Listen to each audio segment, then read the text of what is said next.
Good morning.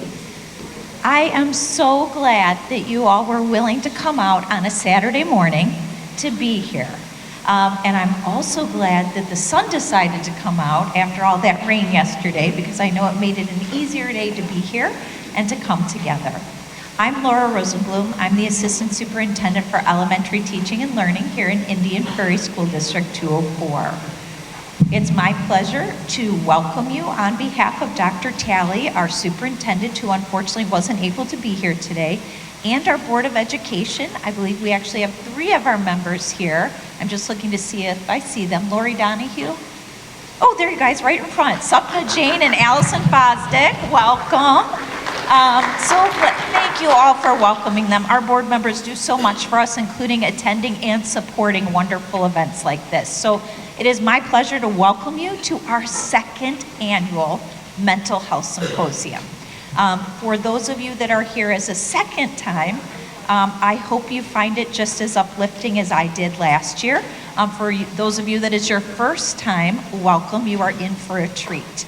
I will say that last year was my first year, obviously, as everyone else is attending the symposium. But for me, it was really unexpected in terms of what I left feeling and knowing.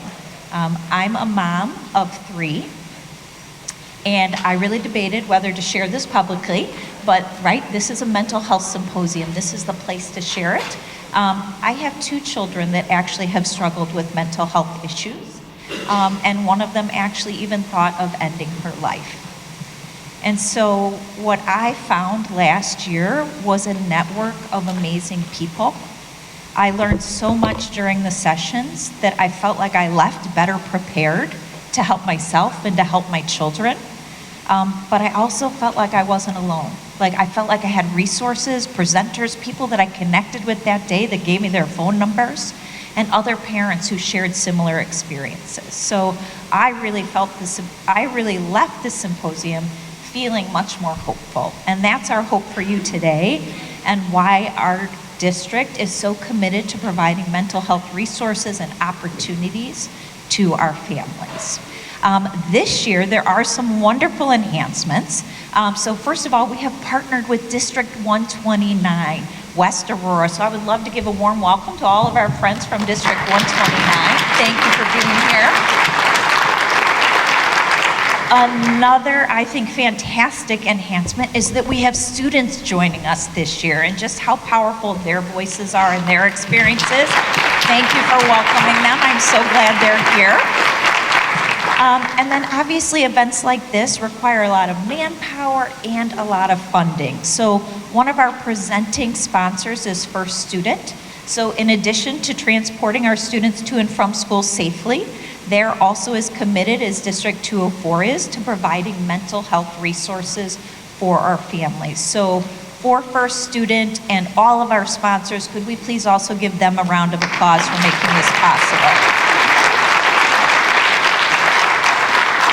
So as I mentioned, we have these amazing community partnerships that are here today that are doing presentations, people that have a vast amount of knowledge and experience and wanted to come together to partner with us as we continue to learn from and with each other. So I would like to introduce, we obviously have a keynote, and we have some fabulous hosts that have put together this event, but that are also going to introduce our keynote. So it is my pleasure to introduce Dawn Forkner, our Social and Emotional Wellness Coordinator for District 204, and Nina Menace, who is the CEO and Executive Director of Kids Matter. Welcome. Thank you, Laura. Indian Prairie School District 204, in collaboration with West Aurora School District 129, are excited to welcome Dr. Devorah Heitner to the 2nd annual Mental Health Symposium. Dr. Devorah Heitner is the best-selling author of Growing Up in Public, Coming of Age in a Digital World, and Screenwise, Helping Kids Thrive and Survive in Their Digital World. With social media and constant connection, the boundaries of privacy are stretched thin. Through her work, Dr. Heitner shares with parents and educators how to help tweens and teens navigate boundaries, identity, privacy, and reputation in their always connected digital world. Dr. Heitner's work has appeared in the New York Times, the Washington Post, the Wall Street Journal, and CNN Opinion. She has a Ph.D. in Media, Technology, and Society from Northwestern University and has taught at both DePaul and Northwestern. Hi, good morning. At the conclusion of Dr. Heitner's presentation, we will have a Q&A panel with local experts in mental health, law enforcement, and parenting. Please use the QR code found in your program to submit questions throughout the keynote address. Now it's my pleasure to introduce Dr. Heitner.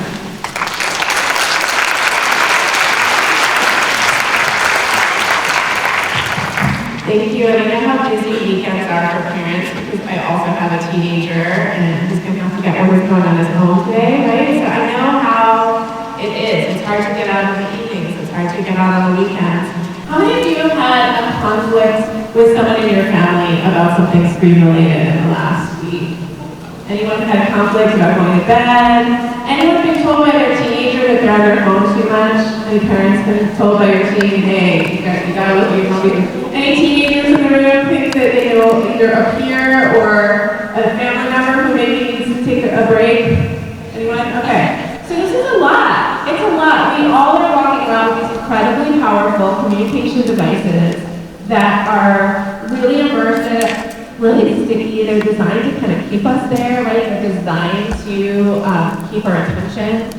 And it's a lot to navigate, right? And for many of the adults in the room, when we were kids, we had a phone on a wall in our parents' home, right? But it wasn't as immersive, it wasn't as interesting, and we were sharing that resource with other people in the family. Same thing with the TV. Many of the parents or caregivers in the room, does anyone remember shows you weren't allowed to watch?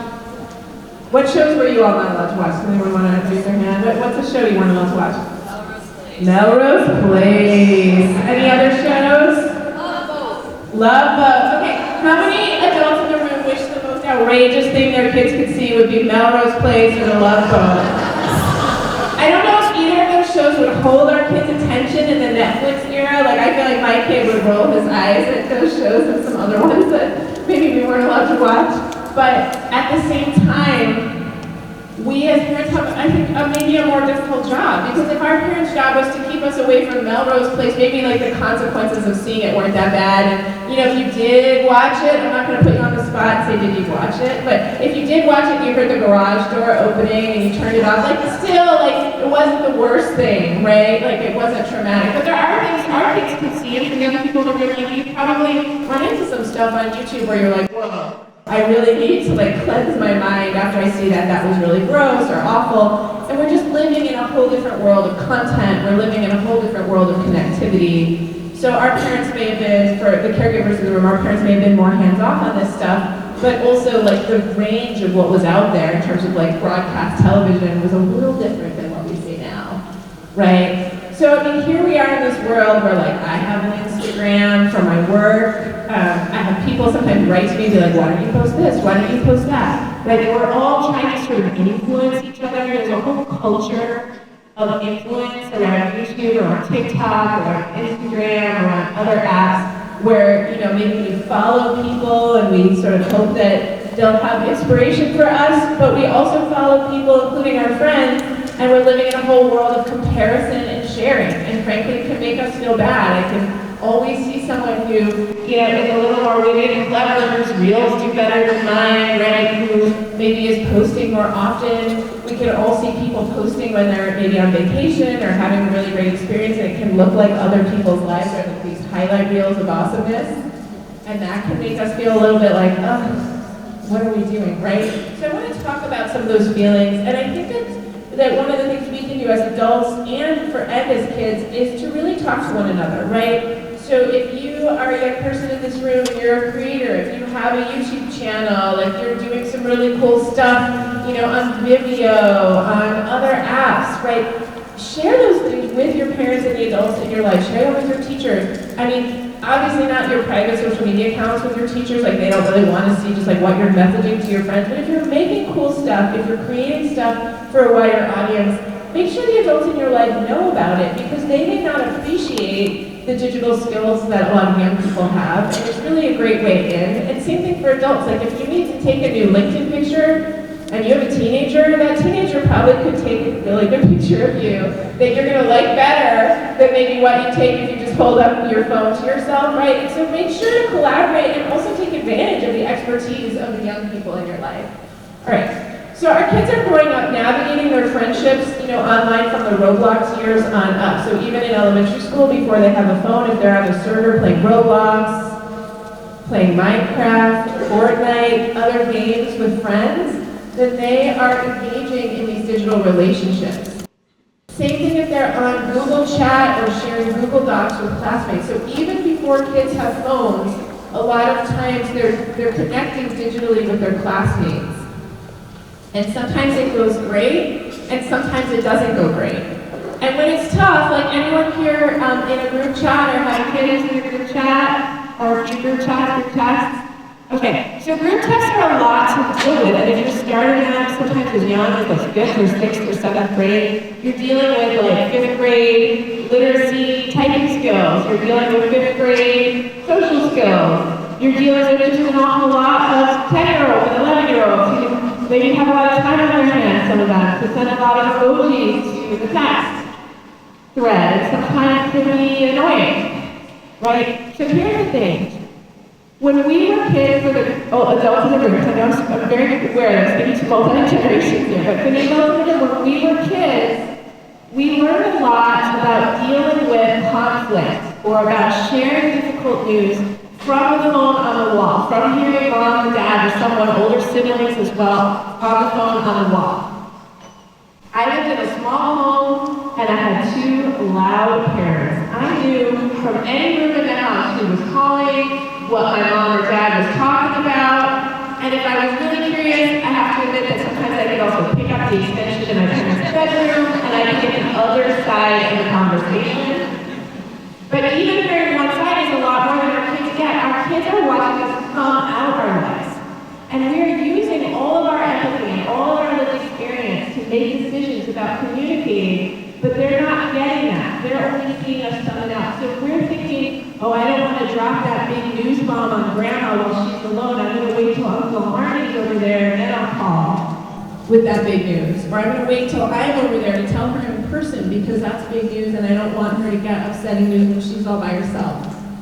That's a decision that we might want to share with our kids because they need that help thinking about how to approach a difficult communication, and maybe we're not sharing enough of that kind of thing. We're just making the decisions because, again, we as adults have the lived experience to make those decisions. And our kids are making decisions too. I talked to a lot of very thoughtful teenagers in my research who are growing up in public. So I'm not saying kids aren't thinking about it, but they can benefit from hearing about our decisions. We can tell them about, hey, I was in a conflict at work where I got an email and it really set me off the wrong way, and I could have written back, or maybe I even did write back in a way that maybe wasn't as thoughtful, wasn't as mindful, and then I realized like, oh, maybe I gave offense, or I started a situation where that got uncomfortable, so I realized we needed to talk in person. So then I walked down the hallway, or I reached out to the person and said, can we go for a walk and talk, or can we meet in person, right? Talking to our kids about the fact that when we text, often things go wrong, and we get into that more, but kids are very smart about this. So we need to just be doing more to model how we live our lives. In my most recent newsletter, I talk about one of the things we can do as adults to model healthy relationships for our kids is actually see our own friends and lean into our own friendships, right? Make sure our kids know that, we don't have to only be in survival mode, and I say this to myself as much as anyone else, like after these last few years of lockdowns and not seeing my friends enough, I'm leaning into my relationships. And it's important for our kids to see that even as adults, our friendships continue, our friends are important, right? Reputation is another issue that we worry about with our kids. How many of you feel like how many of the adults in the room wish there were more videos of you from middle school circulating in the world? How many of you wish that your middle school years were better documented and that more people could see that? Yeah, not too many of us. So that's what our kids are facing. How many people in this room are in middle school or high school and think it's kind of stressful that that your stuff gets shared and can be seen widely? Anyone find that stressful? Our kids are stressed out by this. It's not really developmentally ideal. We were free to be young and try different things on, and I mean like try different hairstyles on, different ideas about how we wanted to self-present, different modes of humor, right? I have a friend who adopted an English accent for a year that wasn't real. Let's just let it go into the past. We'll just forget that happened, right? Because only the people who were there in 7th grade know that happened. But there's no video, it's not there forever, right? And that's a relatively innocuous, like of all the things you could do that you think are hilarious, that's one that your friends could just gently tease you about later. But it's not, you know, if like she ran for president or something, that really wouldn't be the thing that would kind of knock her off her game reputation-wise, probably. But there's just like a lot of stuff out there about a lot of kids, and what I want to do is say we want to make the conversation more positive. We don't want to threaten kids with, if you do that, you won't be able to go to college, get a job, go into the military. And I'm going to get into some reasons why in a minute that that's not the way we want to talk about reputation with kids. We want to talk more positively. Does this align with who you are? If you're posting something, does this align with who you are? If someone saw this, could someone get the wrong idea about who you are, what kind of friend you are, what kind of teammate you are, what kind of human being you are? Could someone get the wrong idea about you? That's a better frame than trying to threaten kids. I don't actually want to live in a world where what a 12-year-old post would keep them from getting a job. That's not the world we want to live in. We want to live in a world where we take a developmental and a supportive approach. When we see kids doing things that maybe aren't going to reflect well on them, we help them get it right, repair, and do the work now. And I want to be clear, that doesn't mean I don't think kids are accountable for what they do, but I want them to be accountable now in the moment and repair in the moment. It shouldn't be about later, right? And then I think about self-esteem a lot. In a world where I could have quantified my likes and followers, middle school I had 3 friends, high school maybe I had a few more friends, but I was never the popular kid. I was never sitting at the table that people were smushing into to try to get more people at that table, right? That was never my table. And I think it's really important that we want to help kids not focus on their numbers and instead think about the quality of their relationships, right? One real friend who you show up for and shows up for you is worth more than a zillion followers. Literally, followers could be bots, y'all. Like, it could be nobody, right? So when we look at somebody's follower count, that doesn't really tell us anything about their worth as a human being, what kind of friends they are. It's just followers. Some of us had a lot of followers in an app where then it got taken over by somebody with really different ideas about what that app should do and look like, and then maybe some of our followers left. If I was basing all my self-esteem on my follower count, it would have been kind of devastating, right? But at the same time, my followers on that app or any other, as much as I appreciate them, they're not people I know personally, most of them, right? Those are not the people at my house with chicken soup if someone in my family is sick. So we really need to think about the difference between friends and followers with our kids. And the good news about self-esteem is your kids are already doing the things that make them feel good about themselves. What feels good? Doing chores around the house. What feels good? Helping welcome a newcomer to school. What feels good? Helping your sibling, right? Another thing that feels good is learning a new skill, whether it's the first time you ride a bike, the first time you take public transit. Some of you are old enough to be learning to drive, right? Those things feel really good. When you learn a new skill, when you can help your family using that skill, when you can help yourself using that skill, that's self-esteem.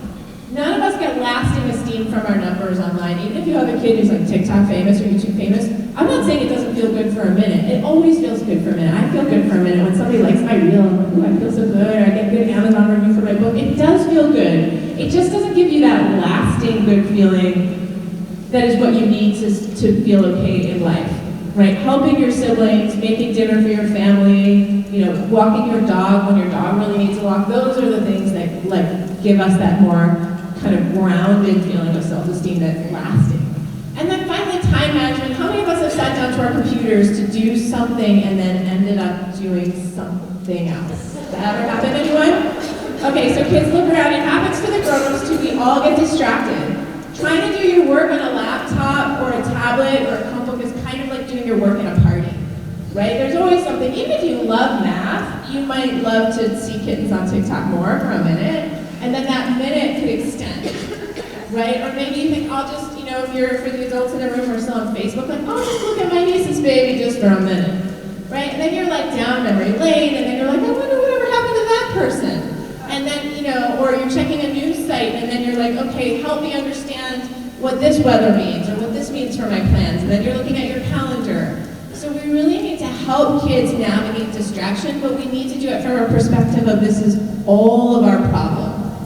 This is a shared problem that adults have too. It is not just our kids that struggle with distraction. So we don't want to be on like the moral high ground, like what's wrong with you? We want to be instead like, hey, this is a shared problem. How can we solve it together? What can we do that helps? Right? And self-regulation is huge. How can we help kids learn to self-regulate, practice taking breaks, practice staying focused, and come up with ideas of what works? Right? For some kids, doing their work together at the library or at the coffee shop really works, right? Or even on FaceTime with their friends. For other kids, doing it by themselves really works. Maybe some subjects are more social for you and it works to meet up with friends. Other subjects, you need to be alone. Some kids set timers for themselves. TikTok was the most frequently quit app. When I talked to teenagers who were growing up in public, a lot of kids did tell me they even temporarily would quit TikTok. Maybe they didn't fully, never come back, but they were like, I'm gonna take a break. I got a lot going on, I got APs, I've got stuff to study for, or I have a big athletic event that I'm training for. I'm gonna take this off my phone for a certain amount of time. So kids are experimenting with self-regulation, so that's a huge thing we can do is notice and celebrate the ways they're self-regulating. We are going to need to externally regulate too, parents in the room, right? I would not suggest giving a 10, 11, or 12-year-old a phone and being like, I'll just see in 5 years how it went. Let's just check it out in 5 years. I'll just be back. That's too much self-regulation. Most kids are going to need a fair amount more support than that to get their sleep at night and to choose what apps to use. They're going to need support and probably external regulation. But I am saying sometime before you drop them off at college or send them off to work or send them to the military or send them wherever, say goodbye and they're off to their, a traineeship where they're in the world in some way post-high school, then nobody's going to come take their phone from them at night. So at some point they do need to practice that while they're still under your roof. And I taught college and I met kids who sometimes were less self-regulated because they were so regulated at home that they never really got onto like brushing their teeth without being reminded. Like that's too much, right? So you have to kind of find that balance. All right, I mentioned texting earlier. I just want to say we don't often do enough teaching kids to text. We kind of focus, sometimes we've heard about Fortnite or TikTok, we're very focused on the things we read about, like social media in general, and we don't even think about texting. It seems so obvious, but we need to lean into teaching our kids about texting, and when I ask kids what goes wrong in a texting situation, why is it so easy to get in a fight or a conflict when we're texting, and they're like, oh, because you don't have facial expression, or oh, you don't have vocal tone. It's hard to tell if somebody's being funny or if they're being mean. Those are things to check in with kids about. What have you run into in your texting, in your group text? What do you do if somebody is being mean in a chat? And kids have options, right? If a chat is getting really toxic, you can just get out of it completely, just leave. And the thing is, you don't even have to give a reason. You can just go. A lot of times, kids will feel like they have to give a reason. They can. Certainly younger kids can even just blame their parents and say, hey, I'm gonna get in trouble, this is going in a bad direction, my parents look at my phone. But if it's older kids, you can just, I got a lot of homework, gotta go, places to be, right? But ultimately, if it feels bad, you can leave, and you don't always have to upstand. I wanna be really clear, a lot of times adults put this on kids, like you gotta upstand. Well, if it's your good friends and it's worth your emotional energy to upstand and intervene, for sure. If you're on Roblox and somebody drops in like a hateful word or a slur, you don't know those people, I don't think it's worth your emotional energy to upstand. I think you should just leave, right? It's your choice. Oh, it's always your choice, but the problem is sometimes those people are looking for your emotional energy and they do not deserve you. Right? If it's some stranger on the internet, they don't deserve your emotional energy. Save your emotional energy for the people you care about. If someone you care about is saying something problematic and you want to understand better and help them get it right, then engage that person one-to-one. And that's the other thing is if we're in a group text, say it's the whole 7th grade, the whole 8th grade, your whole debate team in high school, and it's getting awkward with someone or tricky or conflictual or whatever, try to engage that person to the side of the group text because nobody likes to be called out in public and it never works. If you call me out in public, I'm a nice person, but I still might get defensive, I might be embarrassed, I might double down, I might just not know how to go forward. But if you say in private to me, hey Devorah, I don't like that nickname anymore, don't use it. I thought I told you. Then I can privately apologize to you and I can make a plan to do better. right? And so it's really important to give people a chance. And when kids are younger, how many of you have middle schoolers? How many of you have elementary? How many of you have high school?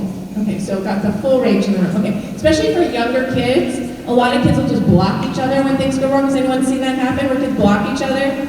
Okay, that's the nuclear option. We save that for bullying, harassment. Say you're in 6th grade and your friend is like 80% of the time pretty awesome and 20% of the time annoying. You have to look in the mirror and be like, I'm in 6th grade, I am probably also 20% of the time annoying. And so that's not the person you block. If this is someone who 80% of the time is your bud, you get along, but 20% of the time they're spamming the group text with emojis that are annoying, you don't block that person. You give them a boundary. You ask them to change their behavior. Blocking is something we save for like, somebody really is harassing you, they're threatening you, they don't listen to a boundary, you gave them the boundary and they didn't listen, right? They're talking about your identity or your body in a way that's completely inappropriate. Those people, yeah, block them, for sure. But if somebody's like most of the time pretty okay, and then they kind of mess up in some way, I would give them a chance to get it right, because here's the thing, we're all in this together, and if you're in middle school, if you're in high school, if you're in elementary school, there's a chance you might do something that annoys somebody at some point, even adults, like we mess up, you know? And so I would really prefer for my friends to give me a boundary or just be like, hey, you're kind of texting me too late at night, before they just block me and I don't know what happened, or they start a new group chat without me, right? That's not a great solution. And it's also gonna leave everybody kind of feeling tense if that keeps happening over and over and over again. All right, so we know kids kind of lost touch with some of the things that were more fun for them that weren't screens during these last few years. So anything we can do to help remind kids of other fun things, just to balance out. The screens are always going to be pretty immersive and fun. Just reminding yourself, if you let your library card go fallow, go back. They'd love to see you at the library. There's all kinds of ways to get back into there. And some libraries even have, like my library in Illinois also has other stuff, not even just books. Go there. Because that's a good place to get some novelty. And here's the thing, is a lot of us are using Netflix, YouTube, TikTok for our novelty. New graphic novels have novelty, right? So anything you can do that's like that, if you can do, if you can share a subscription, and your schools also have subscriptions to things like National Geographic for kids, this is all good stuff. Okay, so remember I said I don't think reputation should be threat-based, right? We shouldn't walk around and say you're never going to be able to go to University of Illinois or whatever your dream school is if you post that. I'm not saying there's no consequences for messing up, but we really want to focus on character over consequences, because it's a better message to give to kids and it makes more sense in the long run. If we say that your college and career situation isn't going to be how you want because of what you posted, unfortunately, what we're saying to kids is don't get caught.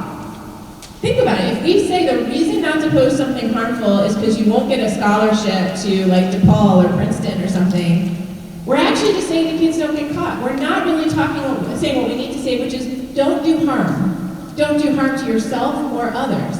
If something you could post could harm someone, if it's blaming a problem in our society on a group of people, if it's targeting another student or a teacher, whether you know them or don't know them, you don't want to share that, amplify that, like that, because liking it is voting for it and showing your public support for it.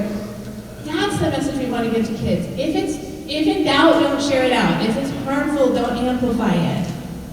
Even if you think someone else messed up, you may need to report it if it's really problematic. I would say don't screenshot it if it's just someone talking smack about somebody in a low-key way. Like if someone just says, I don't like Devorah's shoes, I don't need you to take a screenshot and show that to me, right? That's not going to help anybody. I'm just going to feel bad. And you're just stirring up drama, frankly, if you share that with me. If someone says, I'm going to beat Devorah up after her lecture, yeah, you need to bring that to someone. Bring that to the school resource officer, your dean, right? Maybe I need to know so someone can walk me to my car. I think I'll be fine. But I just want to say, it's really important to think about, what sharing something does. But if somebody says something harmful and you amplify that message, as opposed to reporting it to who needs to know, if you just share it, you're also amplifying the harm that they caused. So you may think, I'm doing this to set an example or to make sure this person's reputation is harmed, but I would think about, do I want to be sharing something? If someone's doing something harmful, do I want to be amplifying that, right? And I think it's a tricky balance. Because sometimes when kids tell me they do stuff like that, it's because nobody's listening to them. So the fact is, we need to be, all of us in the room here, whether you work at a nonprofit, whether you work in the hospital, whether you work in law enforcement, whether you work in counseling, right? We need to make sure we are listening to kids when they let us know, hey, somebody's saying something really harmful, or I saw graffiti that was harmful, or I'm feeling unwelcome because of my identity. Because kids need places to share those things and have action be taken that's real, so that they know that the grown-ups have their back. When we can do that, when we can make sure that everyone is safe in every building and every community, and I know this community is working really hard on that kind of inclusivity, so I think you're there, then that really reduces the amount of people feeling like I need to show this kind of stuff on social media to be heard, because we have another channel for that, right? I already said that one friend is worth 1 million followers, but I just want to say it again. And a friend is someone who shows up for you and you show up for them. Any YA book, young adult book, or middle grades book is going to kind of have friendship as the theme. So if you're reading with your kids, if you're watching shows with your kids, talk about the actions that the friends take. What do the friends do? Right? My son is 15, so I'm not going to suggest reservation dogs for younger kids, but I'm watching that with my son right now, and the friends are incredible for each other, and they really show up for each other, and they really have loyalty. So that's a show where we can like talk about friendship a little bit, like what is it to be a friend? You know, but even for little kids, books like Frog and Toad are about friendship at their core, right? Ultimately, my goal is that we're mentoring and teaching kids and not just monitoring and catching kids doing the wrong thing. It's not just about like, let me put this app on your phone so I can see what you're doing. It's really about, I saw that, you know, things got a little, or I heard that things got a little tense in the game, and I like how you solved it. You know, I like how you encouraged everyone to take a breath and keep going, right? Because sometimes I'll ask kids, what can you do if you have a friend who gets too mad when they game? And kids actually have good ideas about that. This is an app that stops you from taking screenshots. This is an app that middle schoolers I worked with invented to stop you from screenshotting without permission. Here's the thing about growing up in the digital age is every day is picture day. Our kids are actually being photographed all the time, right? And again, it's so much more than what we as caregivers probably had to deal with. My parents got like a once-a-year wallet size of me. If I wanted to, I could go to New York and like destroy all my dad's photos of me from, you know, certain years and just be like, that didn't exist. It wasn't a lot of photographic evidence, and most of us are taking a lot more pictures of our kids to the point where there might be something like this out there. So what we want to do is make sure for our older kids, we're asking them permission. If you have a tween or a teen, don't share them without permission. Ask permission, because what it does is it models for your kids, hey, we should be asking for permission. And for kids, make sure you're asking your friends, because having your parents ask permission, the idea is that we're modeling that. If your friends don't want to be posted, I'm not saying you need to have them fill out like a 3-page form, but if somebody's putting their hand over their face, y'all, that is a clear indication. Don't take my picture. If somebody's saying, don't take my picture, don't put a video of me on the internet, then we have to listen. And they don't need to give a reason. That's how consent works, right? You can give a reason if you want. You can say, I don't like how my hair looks. But here's the thing. You don't know what somebody's reason is. Maybe they have a really complicated custody situation with their parents, and they've been told, don't share your location. Maybe their parents said, if you get on TikTok before you're 16, you're grounded for life. And you're about to put them on your TikTok, and that's not going to be good for them, right? You don't know everybody else's situation, and people may not want to tell you exactly why, but this is a reason not to post your friends without checking, right? And it's also true that, you know, somebody might not want to post just because of hurt feelings, right? We'll talk about feeling left out in a minute, which can happen anyway on social media, but that might be another reason someone might be saying, hey, don't post me. A lot of kids are on YouTube, a lot of kids are on TikTok. How many have kids or are a kid who uses YouTube? Anyone? Okay. When I talk to kids, they're learning stuff on YouTube. If I have some young people, what are some things you've learned from YouTube? Or even adults, what have you learned from YouTube? What's a skill you've learned from YouTube or anything? I'm sorry? How to install a toilet. You saved yourself like $300 there. Okay, what else has somebody learned? I'm sorry? Okay, what else? Cooking, drawing, hair. I'm sorry? Eyeliner. These are useful skills. Use skills, right? How many have gotten into some cooking by learning on YouTube or other places online? All right, so this is awesome. I'm gonna skip out. I don't think I have my cooking slide. Okay, thought I had a cooking slide. But I have some slides of kids cooking, so just picture a kid cooking. If your kids want to learn to cook, let them cook. How many of you would love to come home to a really nice brunch today? Yeah, right? If your kids were making pancakes, you wouldn't be sad. And you know what, if they burn the first couple, it's okay, because that's how we learn. And one of the things we want to tell kids is if they're looking at Pinterest or YouTube, that person isn't showing their first souffle. That's not the first pie they ever made. And in fact, that's not even the first pie they ever made for this video. They might show you like video of making pie, and then they made like 200 pies, and then they show the picture of the perfect pie. So don't be discouraged if your pie doesn't look good. By the way, pie only counts for how it tastes. Doesn't matter if it looks cute. But also that person on the internet probably made a lot of pies before they got the one that looked that cute. So don't be discouraged. Keep trying, keep cooking. Same thing with crafts and other things, right? Just keep, but if you find that stuff inspiring, make sure if your kids are learning, give them the chance to actually do it. We don't want them to just watch the cooking channel. Eventually, right, I want some cupcakes, I want some pancakes, I want some pasta, lasagna, whatever, you know, like I want that. Because your kids can be doing that, and you know, this is a community that probably some of you have roots like all over the world. I live in a community, Skokie, where many of my son's classmates are from all over the world. Most places in the world, kids do more at home than kids in the United States. Most places in the world, kids can make dinner at a younger age. They can make their own lunch. And I'm not trying to throw American kids under the bus, because American kids have a lot of grit and a lot of resilience too. But most places we lean into these skills younger, and the thing is, our kids love it.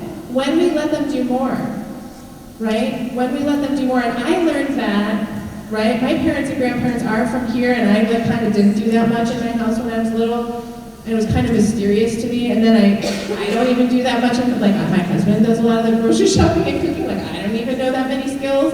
And now my 15-year-old is learning some skills, and guess what? I want him to have those. That's going to make him a better roommate and a better family member in the future. The more he can do for himself, the more he can cook, the more he knows how to, you know, match the socks in the laundry, the more he knows how to do the laundry, right? All those things are good. And even though a lot of us do live in like an urban or suburban community now, so maybe our kids don't have, like, it's not like our kids are out milking the cows in the morning or whatever. Just emptying the dishwasher and walking the dog is a great start, right? Anything our kids can do to be helpful at home is huge, and it really does set them up to be, you know, have life skills. So if your kid is learning other skills on YouTube, that's great too. Your kid may be learning how to do a Rubik's Cube or spin a basketball on one finger. But I did talk to kids who learn how to, you know, fix drywall, change a tire. These are great skills, right? I want to talk about Discord for a second. How many of you have kids on Discord? Okay, the main thing about Discord is the safest use of Discord for younger kids especially is to talk to kids they already know, talk to people they already know. Ideally, younger kids should not be on Discord like making, you know, so many new friends, and then as they get older, right, they may use Discord in an interest-based way. What makes me nervous is sites like this is a girls' hangout, but we don't really know that everybody here is a little girl, right? It could be anybody. So as we know, there's no age or identity verification on the internet. So it concerns me a little bit, and I'm really not about the dangers of the internet as much as I am about the opportunities, but I do think if kids are on Discord, you want to know, especially for younger kids, like where are they? Are they meeting up with their own friends to play a game, or are they on an interest-based chat room, essentially meeting strangers? And in that case, I would be a little more cautious. There's a lot of mental health support and affinity on Discord, on TikTok, and these other places. This could be support for LGBTQ identities. This could be support for people with different mental health diagnoses and experiences. It could be support for people with neurodiversity, so ADHD, autism. All of this can be great, but I also want kids to get support in person. So if your kid is finding affinity in these spaces and it feels supportive, that's great. But what we don't want to see is kids self-diagnosing in these spaces, and especially kids getting support that doesn't include, hey, reach out to someone in your own community. Just based on being here, I can see that your community has resources in and beyond school for kids who need support, right? So if they can join their school's affinity group that supports around their identity, And if they really do think like, okay, I have an undiagnosed LD for learning disability or difference, go to the school counselor and say, how can I be tested for this? What we don't want to do is just use the internet as our main support because we don't know who's out there and we're getting a variety of things. There's some great stuff on there. I've learned on TikTok how to organize my fridge, right? I have ADHD, I've learned some really good techniques for organization and executive function, but I didn't get diagnosed on TikTok, right? I can go there and get some good stuff, but there's also some stuff out there that's not good, right? So it's really hard to evaluate your sources when you're online. There's really some stuff out there that's not that helpful. So, yeah. We can surveil our kids via apps. We can watch where our kids go via Life 360. We can check their grades all the time. I want to suggest that we do that with caution and that we mostly work on building the trust directly with our kids. If our kids tell us where they're going, trust where they're going, and they show that they can be trusted. Every family is different in terms of their needs, in terms of how they're using these kinds of surveillance apps. But I think less is more often, and we want to make sure, again, that our kids can come to us if they need us. So we don't want to be playing a game where they're kind of trying to hide and go underground. Now, the kids are also surveilling each other. Anyone on Snapchat? Hey, you know how there's like a map of all your friends on there? You can go on ghost mode if you don't want your location to be shown. I think it's kind of creepy, but I'm an old school Gen X person. I like my privacy. I don't really want anyone tracking my location to that degree. I get why teenagers enjoy being able to see where everyone is, but it can lead to feeling left out. So Snapchat maps, or just even seeing what other people post, seeing people posting parties or get-togethers. All of us are going to sometimes see stuff where we're left out. If you're on social media, that's the price of a ticket. So what I want to do for all of us in this room is think of a few ways you can feel better when that happens. And promise me you'll put your phone away. If you're seeing photos that make you feel left out, put your phone away and do something else. Be with the people you love in your home. Call another friend and get together. Sometimes we think scrolling social media is going to fill up our bucket socially, but actually seeing one friend or talking on the phone with one friend or even a text back and forth with one friend often makes us feel better than the scroll of seeing what everyone is doing, what everyone felt like was posting, right? We also need to remember everyone is posting a highlight reel. Everyone's making their life look a little more interesting than it is. Sometimes when people are posting from the party, it's because they're bored. Right? They don't know what to do. They're standing by the punch bowl. They're like, I'll take a picture for the Instagram, right? Or I'll take a picture, post it on an app because they're bored. If they're having the time of their life, if they were meeting their new best friend that they were going to travel the world with in the new band that they're starting, they'd be too busy in the conversation to be posting. So I want you to remember that. If you're home on a Saturday night, embrace where you are, right? My husband calls it the joy of missing out, JOMO. But it's also like actually be where you are. Whether you're looking, if you're looking at something else, everyone else's life looks better. If you're following someone and their posts make you feel bad, maybe take a break from following them, right? Because you don't want to be living externally through someone else. You want to be living your life and be present now, right? Something as simple as making your own favorite thing for dinner or watching your own favorite show or rereading your favorite book can be really comforting in those moments. All right, so I have a whole chapter in the book about what to do when explicit pictures circulate, and I'm just going to refer everyone to that chapter because I want to get to the panel. But I'm just going to say it's tricky, and I want to make sure every kid in the room has an adult that they can talk to if they're in a situation where someone feels unsafe or someone's threatening your privacy. Right, in any way, and I'd also just want to say no one should ever coerce or threaten or cajole someone into sharing something that they don't want to share. But if it happens that you have shared something and you later feel like your privacy is at risk, you have rights, right? You may feel like, oh, I made a mistake, but you still have rights, and adults can help you support those rights, right? You don't have to feel like I made this mistake and nothing can be done for me, and people can just use this however they want. That's not okay. All right, so when people mess up, they can repair in the moment that it happens. So if a kid messes up and shares something that they shouldn't or that doesn't reflect well on them, ideally they're making restitution, making repair in the moment that it happens. And if that's your friends and they come to you and they really feel bad, I want you to try to give them that grace to move forward. Maybe you can't, right? It's not always possible to repair everything. But if it's possible, and if you think they're sincerely trying to do better, I would try to see if you can let them back in, because all of us are at some point going to mess up, right? And so we need to kind of figure out how we can go forward. And this is a hard thing as a parent, right? Because sometimes we're in a small school, I know this is a big school district, but some of the kids will travel together for a long time. And so you might be like, I can't believe my kid wants to go to the prom junior year with the person who shared that stupid thing in 7th grade on the group text. But guess what? They did a lot of growing up, right? And if your kid is ready to be friends with them 4 years later, then you want to kind of wipe your mental hard drive too and be like, okay, I'm just having 7th grade amnesia now.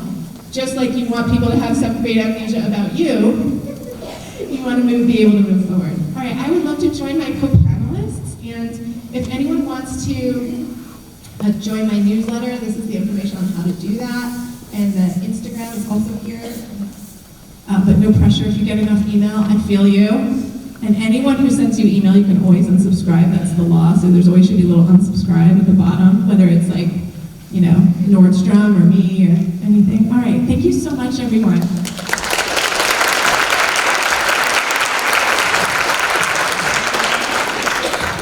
Thank you, Dr. Heitner. At this time, I would like to introduce our panel of experts who will be sharing their insight and experiences. All right, please welcome Ryan Lauderwasser, Manager of Inpatient Adolescent at Linden Oaks Behavioral Health and the Vice President of our Kids Matter Board.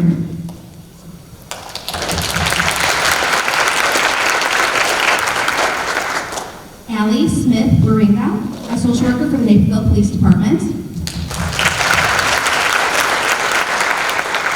Sharon Ruff, former assistant principal at Neuqua Valley High School. And Dr. Laura Bokar, Chief Executive Officer at the Fox Valley Institute for Growth and Wellness and the President of the Kids Board Matters. At this time, we will be sharing the questions that were submitted through the QR code. There is still time to submit questions if you have any. Our first question is, what is the proper amount of time on devices in one given day? When it doesn't interfere with other things, including sleep, homework, family time, downtime. So for a lot of busy high school kids with a busy schedule, doing athletics in school or other extracurriculars, that might not be that much, right? They're maybe checking their phone, in between things and then a little bit. And the other thing is we don't want to interfere with sleep. So it's really important not to be looking at something like TikTok or gaming right before bed because it revs up the brain. That may not be as much time as you wish. On the other hand, there may be some times during school breaks or where that you can really do a few episodes of your favorite show or play games for longer. And I think especially for kids who are a few years from leaving home, it's good to experiment with a little bit of what happens if we don't overregulate the weekend and just see how does your kid do? Do they take a break and eat and move their bodies? Do they just literally sit there? Most kids, if they do have that 10-hour gaming day, will kind of recognize okay, there's some downsides to this. It's a really good question. I think a lot of the research that first came out when we started social media was about 2 hours of screen time a day, right? You saw all this thing hey, kids should be on screens for more than 2 hours a day, or maybe 4 hours a day, and that's it. We need to regulate that. But I really like, as technology has grown, technology and social media, it's such a part of adolescent culture. It just is. I mean, kids are growing up in the digital age, right? Dr. Twenge and Dr. Height talk about the iGen generation is what this group is being called. And it's because they're growing up with screens. And I really like Dr. Heitner's just kind of characterization of that. It's about how it interferes with life. And it's really about how can you appropriately engage in life and be successful and be productive without creating other complications. And I think it's important for families to really look at that and the values of your family and how you really want to kind of embrace that and how to mentor your children through that.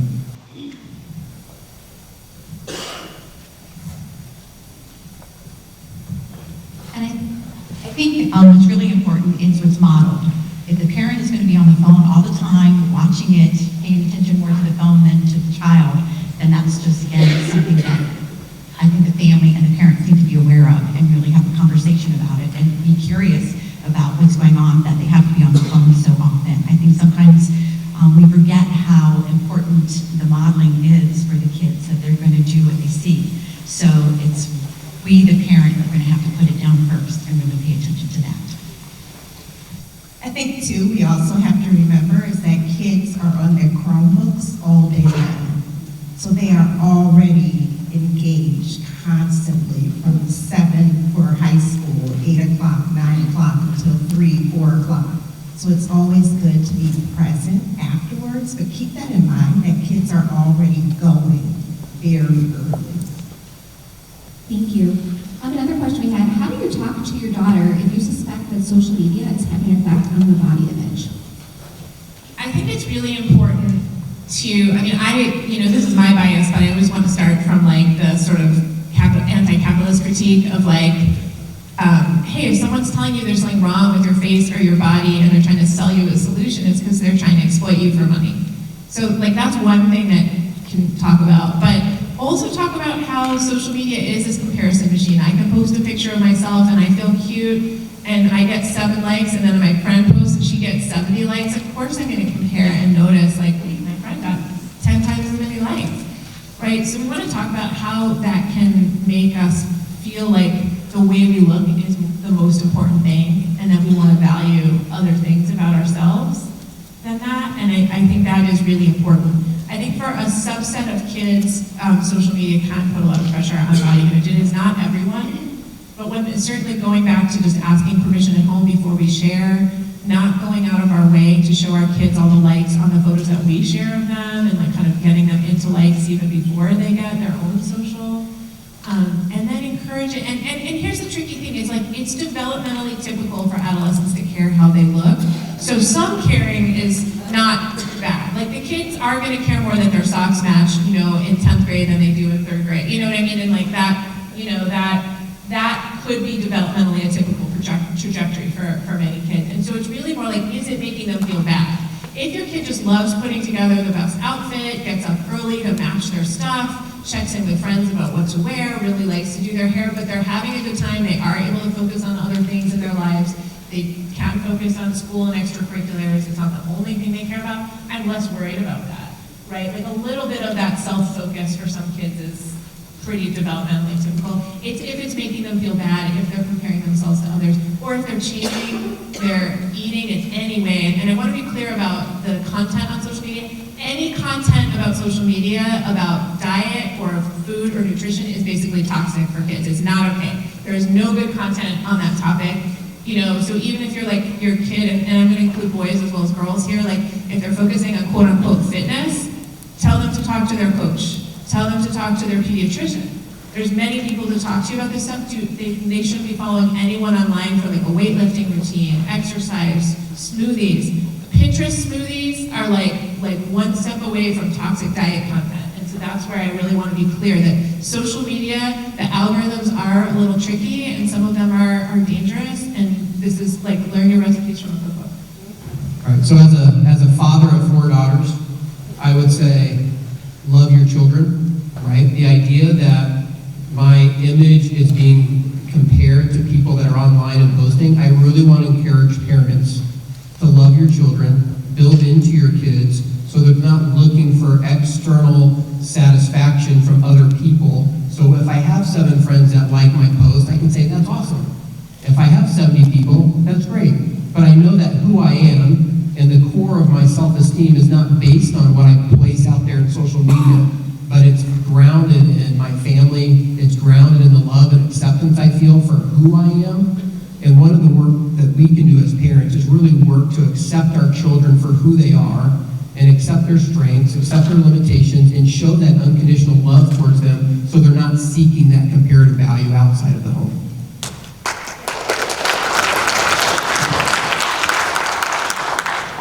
I've been checking my teen's phone without their knowledge, and I found something really upsetting. How do I talk to them about it?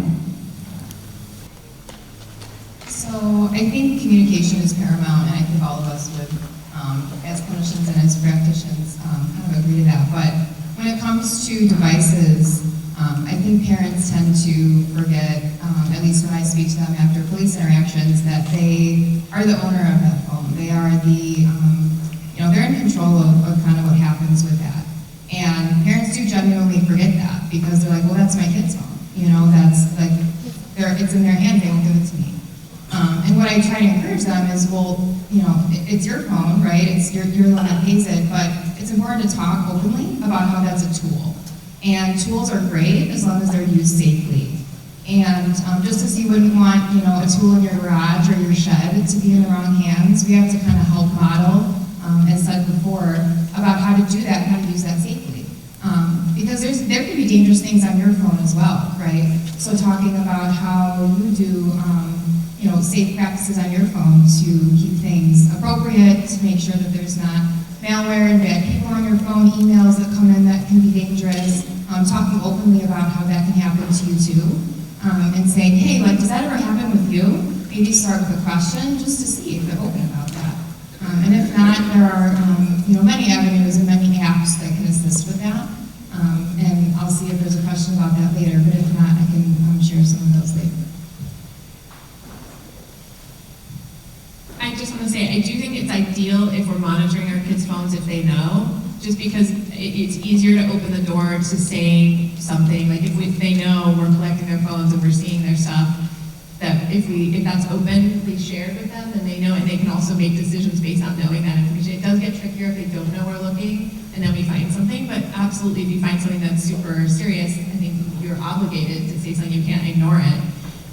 But just letting kids know that we're there, and then also letting them know what is our plan from backing off from that, and letting them come to us and making sure, even if we don't see something, because so often we won't even get the references that our kids make, even if we were reading their text, we won't understand a lot of the conversation. And again, I'm not necessarily recommending even reading your kids' text, but better for your kid to know too that they can come to you if someone does say something.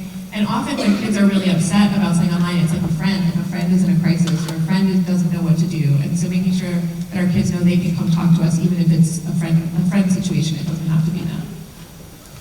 I think you have to have a partnership when giving a phone. I have two adult children now, and still call them children. But as soon as I gave the phone, it was kind of having that conversation of here's what this phone is for. Here's when you should use it. I think you have to be open, because the minute you start secretly watching the phone, then there's some trust, right? So then that becomes a situation, and there's a whole thing that goes on as far as having trust in the house. So I think the foundation is about communication and building trust and having a healthy relationship. And so many times people say, well, I have a quality relationship with my child. And I always question, you can't have a quality relationship without quantity. So quantity has to be in there to build quality. So when you're building the trust, you're going to be spending time doing that and being curious about them and asking questions that may be uncomfortable but are very important to ask.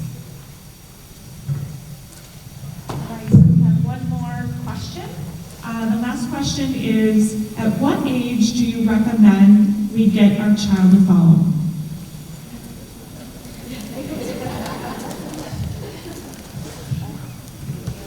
I love this question because we're all about ages, right? So growing up, like my kids could get a kid's meal until age 12, right? So they can start driving at 16, they can vote and join the military at 18, they can rent a car at 25. And there's even an age that you can become the president of the United States, right? So it's like, oh, give me the age, because then I can follow the expectation. I have a 7-year-old that we bought an iPod for, that, you know, small iPod, because we thought that'd be fun for her. She put it in her cup of apple juice. So 7 is too young to have a phone, because she doesn't understand the value of it. She didn't understand the responsibilities of it. So when we're talking about ages that your child should have a phone, I think some of it is about what is your family makeup? What is the purpose, like we said? Why do we need to have the phone? What's the purpose of that? Do they understand the responsibility of the phone? Do they understand what it's for? And then from there, you have to make that decision. Am I aware that there are 3rd and 4th graders with phones? Yes, I am. Am I aware that there are 6th graders that have no phone? Yes, I am. Right? So it's all about, I think, for you as a family, what is the age that you feel like your children are able to handle that responsibility and understand the purpose of why you're giving it to them? Yeah, again, it goes back to, you know, a phone is a tool, so there's no age that you can use a lawnmower, right? But you'll know when that person is ready to help mow the lawn. And it's a conversation of what does this look like for you? What's the purpose? What are the functions? You know, there's many ways to turn on certain functions of the phone and turn off other functions. And I think, you know, talking with other members of the household that are in charge, talking with other family members, talking with their therapist if your child has one, those are all opportunities to open up that conversation if you're feeling unsure. It doesn't have to be just, well, they're each middle school and everyone else is getting one, so this is what I should do. You know, they might not need one or have one until they're in high school, and that's okay. You know, we function just fine without that. And as mentioned, they'll have technology anyway. They'll have access to that. But it's really about what does that look like for your kid and your family, and kind of the consensus with the support people in their life. Yeah, I would just add that you also don't have to go from zero to everything. You don't have to go from no phone to like the latest smartphone with all the apps. You can get your kid a phone and they can only text. And there are phones that do that, like the Gab and Camille. I don't like to sort of say like too many specific companies because I don't have a relationship with any of these companies, and they're all sort of, you know, I know why a lot of parents give their kid their old phone, and we've done that in my house too because it's what is economic, and then they're on the same plan, and it's a pain in the neck to put your kid on a separate plan, and I get that, but you know, if you have a kid who's really struggling with certain things, but they maybe feel like they need texting to just be able to make plans. Another thing is letting your kid use your phone initially to text a few friends to learn how to make their own plans socially. Because you do get to an age like middle school where it feels a little weird to call other parents and make like a play date. Like if you have a 7th grader that doesn't have a phone, your kid is probably a little bit old for you to be just like calling somebody's parent and making a play date. So maybe they need to be then able to use your phone for at least some direct outreach to friends. And that's also going to be like their on-ramp. But I would think about also like a little bit like training wheels. Like it doesn't have to be from nothing. Just like with driver's ed, you know, you don't go from like nothing to here's the keys to my car. You're teaching them to drive. You're maybe giving them a little bit of access. Maybe they don't drive at night at first, right? They can only drive with an adult in the car. And then you're going to eventually like independent driving. And that, I would think about the phone that way. And if you know you're getting your kid a phone and they're not going to get 50 apps right away, this is where I wouldn't go with the surprise, because you're going to go from elation to tears. If you're like, here's a phone, but you can't have TikTok, right? So like I would start with like, okay, we're thinking about a phone in the next coming months, let's work on some skills, and then you're gonna text for the first year, and that's what you're gonna do on the phone. And we're gonna talk about who's gonna be on your contact list, right? And even if a kid is in multiple households, if they're younger, the younger they are, the more it's likely they shouldn't have any contacts that neither of the adults know. If your kid has multiple caregivers, right, at least one caregiver should know all those contacts initially. They shouldn't have a list of contacts that's hundreds of people long. Now my kid is 15, I don't know all his contacts, right? He's on teams, he has relationships with people I don't know, that's fine. But if you were getting a phone or a watch at 9, there should be no one in there that none of the adults know, right? So it just, think about not just the device, but who are the contacts, what are the apps, that's important. Thank you, Dr. Heitner, and our esteemed panel.